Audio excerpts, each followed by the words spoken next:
All right, very beautiful. Mwana muwala oyogova okulaba zino zenyini esawa ndina ye mu studio. Naye nga ate nyonyo bajukiza oba oli muzadde nga wandyetaaze okumanya essomero ly'oyinotwalamu omwana wo. It is Shiloh Junior School. Wali eri kumpi ne Uganda Christian University emukono wobeera otwala omwana wo bavumbula ekitone kye ebyeddiini byonna gwe njogera kindeke byonna ebirungi eby'abaana abato biri ku Shiloh Junior School.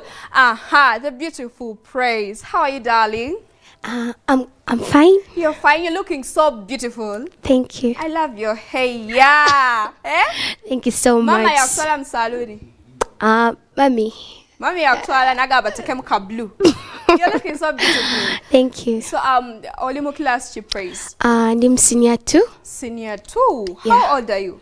I'm making 14. 14. You're lichi bubu, lichi Yeah. baby. So praise tukulabye ng'okooka. Wezula ddi nti oyimba? Like nina tata wange. Okay. Antwala mu bifo eby'enjawulo. So yandaba nga nkyali mutonga. Like I can sing. Nga woyina emyaka emeka puri? I was 9 emyaka 3. 3 years old. Yeah. Oh. Aha nakulaba nga olimu olu Beyonce. Yeah, so nagenda nga groominga like that.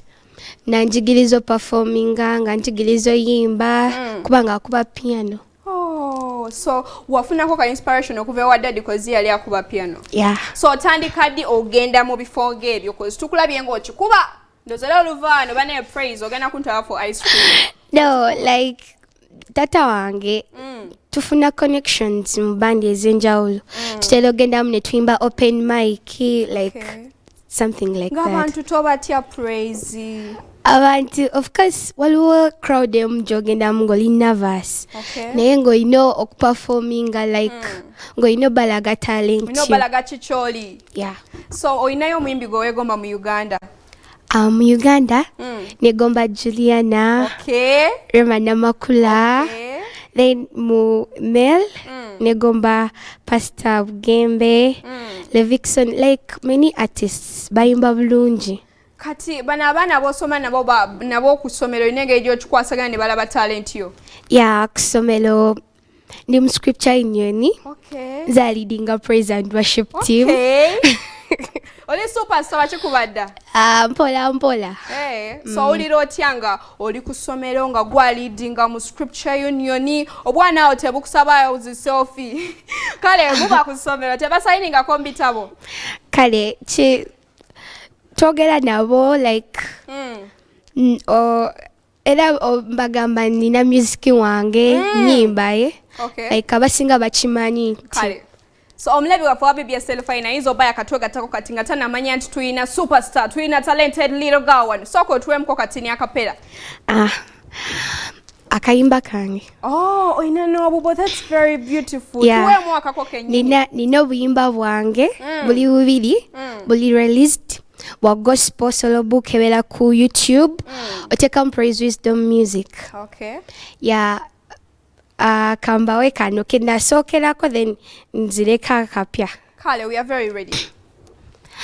Kati muganda wange twala kino ekyama kyaffe ewa Mukama nawe lumba lero bibyo bituuke ewa Mukama nangiridde omwaka guno ebibyo bituuke Never Quran so no kubimale Kubango yo is a God, is a hope. He won't forsake you and not let you down. Never Quran so no kubimale Kubango yo is a God, is a hope. He won't forsake you and not let you down. All right, very beautiful. Ina ogenzao no kanga munengamba banange ndi nani? Kale katusoka tweka kayimba. Rimba yako sindire boko shindire baba. Rimba yako teke shindire boko shindire baba.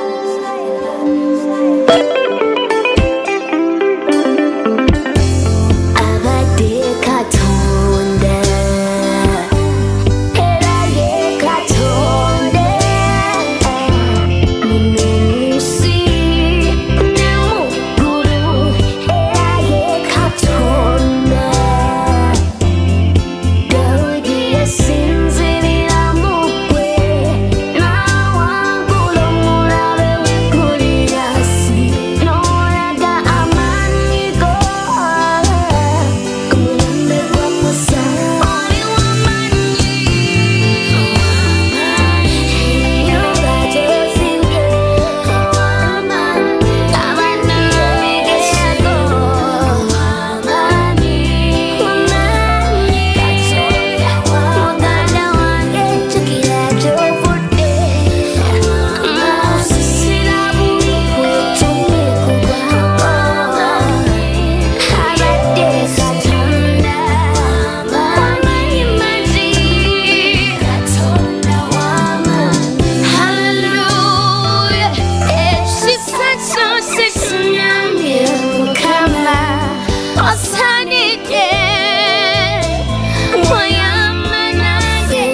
Very beautiful. So compare eri line atemera ne kubo weritali soko jimpe.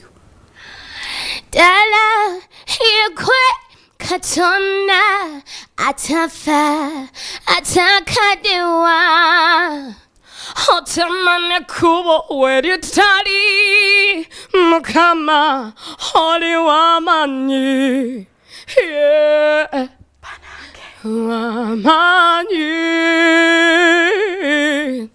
Wamanyi Yesu wamanyi